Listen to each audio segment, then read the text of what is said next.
Magandang gabi mga kahuan, narito na ating Pag-asa Weather Update today. Narito ang ating weather update. Nakakaapekto pa rin ang northeast monsoon sa Northern Luzon at sa Central Luzon.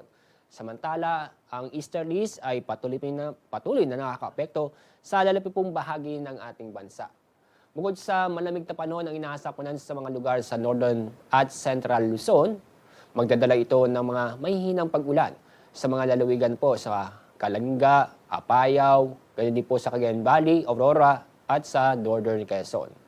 Samantala, wala po tayong binabantayan na sama ng panahon, low pressure area o bagyo sa loob ng PAR at ganyan din po sa Dagat Pasipiko.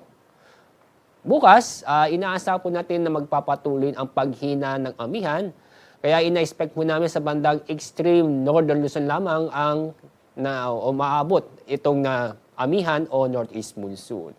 Kaya bukas, magiging maganda at maliwas sa panahon ang inaasa po natin sa Luzon at ganoon din po sa Visayas at Mindanao. Asahan din bukas sa malaking bahagi ng ating bansa na maalinsangan na panahon.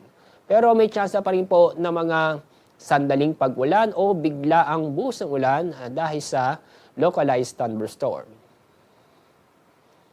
At dahil pa rin malakas pa yung hangin, dala ng amihan ngayong araw, meron pa rin tayong gale warning na sa nakita namin may mga matataas ng alon na inaasahan po natin sa mga baybaying dagat sa Northern Luzon. Ang mga lugar po na sa ilalim ng gale warning ay sa Batanes, Cagayan, kasama ang Babuyan Islands at ganoon din po sa northern coast ng Ilocos Norte.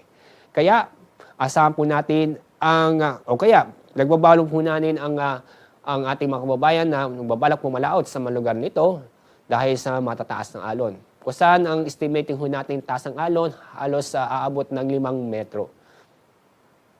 Ang araw lulubog sa ganap po 6:07 ng hapon. Bukas, ang araw sisikat sa ganap na 6 o'clock na umaga.